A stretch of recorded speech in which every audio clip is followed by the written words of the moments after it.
sedikit gelap, terus di situ rimbun, jadi banyak apa rumput-rumputan liar kayak gitu. Terus kemudian jembatannya itu juga jembatannya kayak jembatan agak tua ya, jadi kayak jembatan peninggalan Belanda apa gitu. Saya juga kurang paham karena bangunannya itu udah tua, terus banyak lumut-lumutnya gitu temboknya, dan itu di bawah pohon bambu ya, jadi gelap gitu walaupun siang, mungkin sekitar jam 11-an kalau nggak salah ya, jam 11. Nah itu juga gitu, saya perhatikan, saya diem aja. Nah kemudian saya mancing, mungkin ada setengah jam di situ nggak ada ikan makan, nggak ada ikan makan.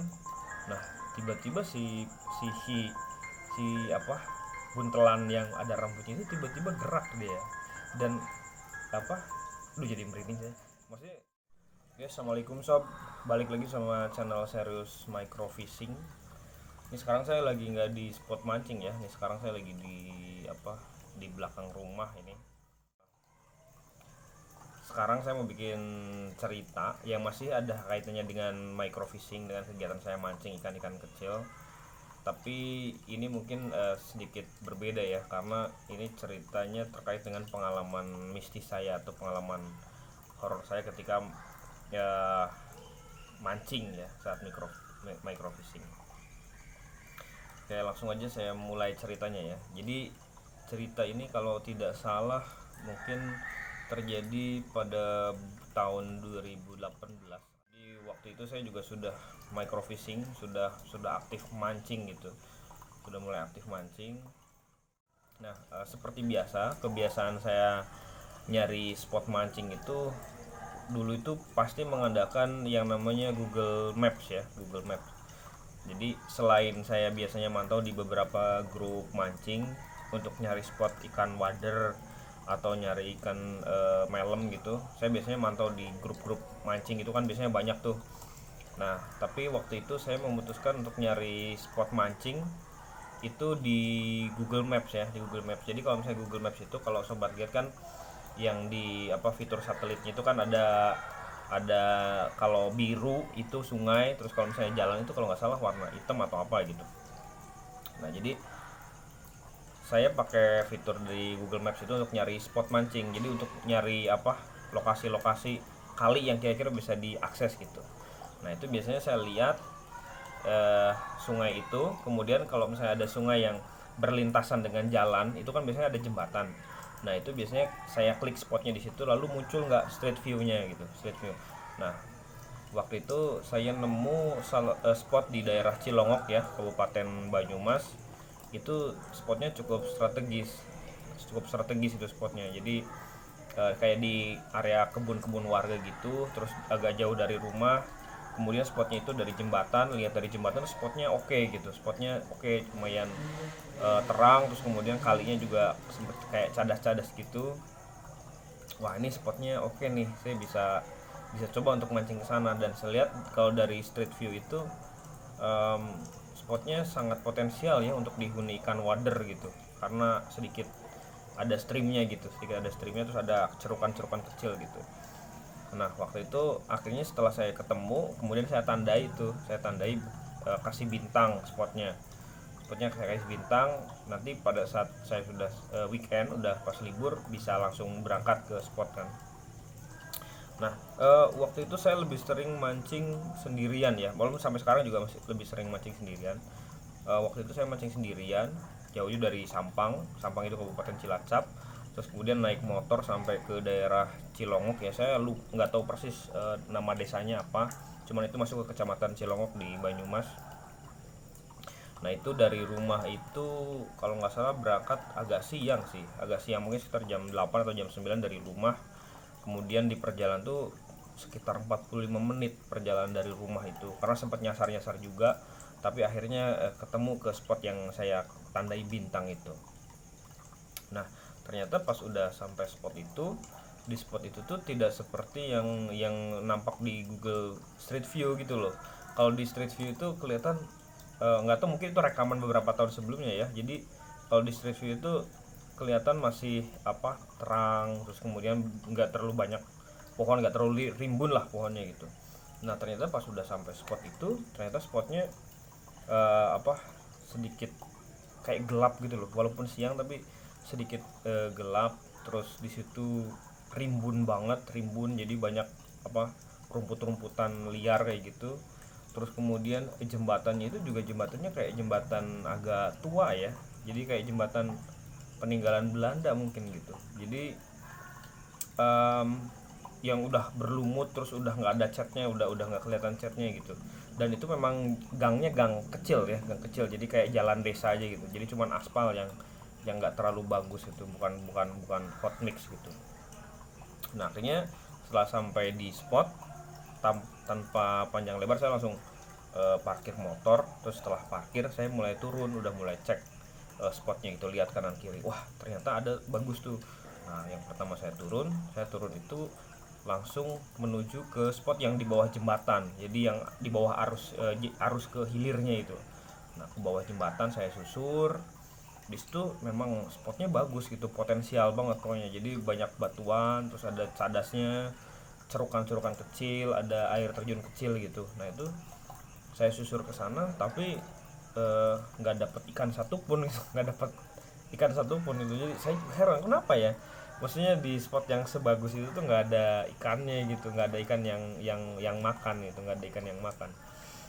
Nah em, setelah susur mungkin sekitar 1 jam mungkin saya nyusuri bagian bawah itu, kemudian saya pindah pindah ke atas. Nah pindah ke atas, ke atasnya jembatan, jadi naik ke jalan dulu, terus setelah itu saya memutuskan wah ke atas jembatan aja deh, coba deh.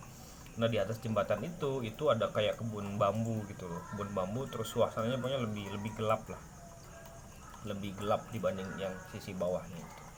Nah di situ juga saya lihat ada kayak bangunan ya, kayak ada bangunan yang apa, nggak tahu deh di situ toilet umum, kamar mandi umum atau apa gitu.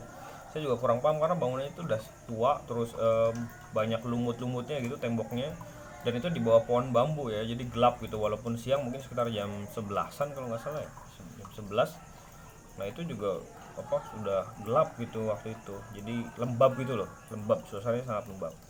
Nah setelah saya itu, tapi saya cuma lihat aja gitu, lihat ke bangunannya itu, nggak sampai ngecek ke dalamnya atau gimana.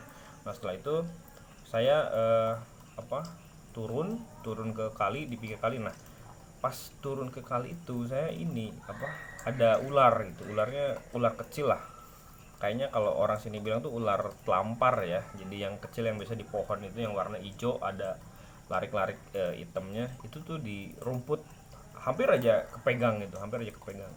Nah itu dalam batin saya udah, wah ini kalau orang, mitosnya kan kalau orang mau mancing ketemu ular itu kan mitosnya boncos gitu kan, boncos gitu. Nah akhirnya tapi saya nggak ambil pusing lah, udah jauh-jauh kesini juga kan, udah jauh-jauh kesini, masa nggak jadi mancing kan, nggak jadi mancing. Akhirnya saya memutuskan untuk tetap mancing di spot itu, tetap mancing di spot itu. Terus akhirnya ular kan kalau misalnya ketemu manusia dia pasti kabur kan. Cuman habis itu tuh feeling udah mulai nggak enak gitu, feeling udah mulai nggak enak gitu, karena masa baru baru nyampe situ langsung dikasih lihat ular kan. Nah tapi ya udahlah biarin gitu ya, namanya juga itu kan habitatnya ular memang itu kan. Nah kemudian saya udah sampai, nah sampai di sungainya itu kira-kira mungkin dari jembatannya sekitar 5 sampai 7 meter mungkin dari jembatannya, atas jembatannya gitu. Jadi saya bisa turun, dan kalau dari bawah itu memang jembatan kelihatan gitu. Nah kalau pas dari bawah itu kelihatan jembatan itu memang kayak jembatan udah tua gitu loh, kayak mungkin udah berapa puluh tahun lah dibangunnya gitu, udah berlumut, bahkan udah sedikit lapuk kan gitu jembatannya. Nah setelah itu kemudian saya tinggal milih apa ya, milih milih langsung milih spot yang enak aja untuk nangkring kan. Kalau bisa microfishing kan bisa kan kayak gitu, teman-teman bisa lihat di video-video saya kan, mesti cari spot yang ada batunya terus bisa nangkring kan, bisa duduk atau bisa jongkok di situ untuk mancing ikan-ikan kecil gitu. Nah itu saya nemu di atas kayak batu besar, di pinggir itu ada batu besar. Nah itu saya nangkring di situ, nangkring di pinggirnya, nangkring di pinggirnya. Terus langsung lah pasang umpan dan sebagainya kan, pasang umpan, terus akhirnya saya lempar. Pas lempar itu kondisi air tuh waktu itu memang bening ya, dan cenderungnya memang kalau apa, kondisi air bening memang ikan wader memang susah makan gitu. Nah nunggu sekian sekian menit nggak ada samberan gitu, dan di bawah batu itu, yang saya heran di bawah batu itu kan airnya bening tuh. Jadi di bawah batu itu kelihatan dasarnya gitu, kelihatan dasarnya ada kayak daun-daun, terus ada kayak batang apa, kayak batang bambu yang sampah-sampah gitulah. Cuman ada satu hal yang saya bikin penasaran, itu kok di bawah itu kok ada kayak rambut gitu loh. Kayak ada rambut dan ukurannya tuh kayak gumpalan itu sebesar kelapa mungkin ya, sebesar kelapa sebesar ini. Tapi dia tuh ada rambutnya, itu kan kelihatan tuh di air tuh. Jadi rambutnya tuh kayak ke bawah arus itu. Ke bawah arus berumbai-rumbai gitu. Itu mungkin panjang rambutnya nggak terlalu panjang sih, cuman 20 sampai 30 sentian lah. Jadi berumbai gitu kan. Di bawah batu saya persis, di bawah batu saya persis. Di bawah batu saya persis. Nah, itu saya perhatikan, ya nggak mikir apa-apa, oh mungkin itu sampah kali, atau apa, sampah plastik atau apa gitu kan, atau misalnya serabut apa kayak gitu. Nggak saya perhatikan gitu, nggak saya perhatikan, saya diem aja. Nah, kemudian saya mancing, mungkin ada setengah jam di situ nggak ada ikan makan, nggak ada ikan makan. Nah, tiba-tiba si apa, buntelan yang ada rambutnya itu tiba-tiba gerak dia, dan apa, jadi merinding saya. Maksudnya apa, geraknya tuh ngelawan arus gitu loh. Geraknya tuh ngelawan arus, dan setelah itu kan saya langsung jadi mikir ya, wah masa sih sampah jadi ngelawan arus, kan sampah ngelawan arus. Kalau misalnya itu plastik, kalau misalnya ke bawah arus dia pasti hanyut dong, hanyut dan pasti ke bawah gitu, nggak mungkin ngelawan arus. Terus saya mikir lagi, apa itu kelapa ya yang sabutnya udah itu gitu. Tapi kalau misalnya sabut masa warnanya bener-bener hitam pekat gitu loh. Dan kalaupun kelapa dia pastinya ngambang dan ke bawah arus pasti dia hanyut juga gitu. Terus sempat mikir juga apa debog pisang ya, debog pisang itu kalau udah bosok kan kayak gitu ya. Tapi itu ada buntelannya gitu, nggak mungkin kalau sekedar debog dan warnanya pasti coklat kan. Terus sempat mikir juga apa itu, apa kayak lumut gitu kan, saya jadi kaget ada lumut atau apa gitu. Tapi kenapa bisa gerak, dan lumut itu kan warnanya hijau ya, nggak hitam gitu loh, maksudnya warnanya kan nggak hitam, hijau. Atau kepiting gitu, tapi kepiting masa ada rambutnya gitu. Nah, pas itu langsung perasaan tuh bener-bener langsung merinding gitu loh, karena jalannya tuh pelan dari bawah batu saya tuh ke seberang sana tuh kayak pelan gitu loh. Dan itu bener-bener ngelawan arus, bener-bener kayak makhluk hidup gitu loh, kayak makhluk hidup, dan itu ada di dasar air gitu. Nah, setelah ada ngelihat itu, saya tuh langsung cabut, karena itu kan posisinya sendirian, terus nggak ada orang lewat. Jadinya ya udah, wah ini nggak beres nih di sini gitu. Jadi memang kalau dilihat suasananya juga memang agak sedikit ini ya, bikin merinding gitu di spot itu walaupun siang hari gitu. Nah, itu pengalaman saya waktu mancing microfishing sendirian ya di daerah Cilongok. Tuh saya lupa nama desanya apa, jadi nggak tahu apa itu. Mungkin teman-teman kalau yang paham itu apa, jadi bentuknya kayak kepala ya, bola kayak gini, tapi dia berambut. Mungkin rambutnya nggak panjang sih, cuma sekitar 20-30 cm, cuma itu rambutnya halus dan memang biasa terbawa air gitu loh. Jadi kayak apa ya, melambai apa sih istilahnya kalau kena air tuh. Nah, tapi dia tuh jalan di dasar air tuh, dia jalan, kelihatan banget jalan gitu. Nah, itu mungkin teman bisa menjelaskan ya di bawah, apakah itu makhluk hidup atau makhluk yang lain, saya juga nggak paham ya.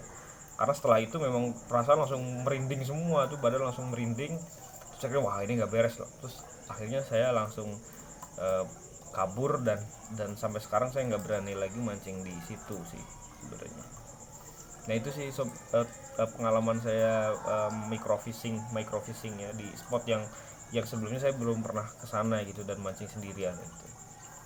Nah, gitu. Mungkin teman-teman bisa jawab ya, saya juga masih penasaran itu makhluk apa sih sebenarnya gitu. Atau mungkin pengalaman teman-teman juga punya pengalaman yang sama seperti saya, jadi pas mancing mungkin ada kejadian apa gitu. Teman-teman boleh share di kolom komentar, atau misalnya teman-teman sempat ya, teman-teman bisa berbagi cerita sama saya di Instagram di @oo_fishing_diary ya. Nanti saya tuliskan di deskripsi, teman-teman mungkin bisa berbagi. Nanti insya Allah di video berikutnya, mungkin kalau pengalaman teman itu menarik dan cukup bikin merinding ya. Itu mungkin saya bisa bagikan atau share di channel ini gitu.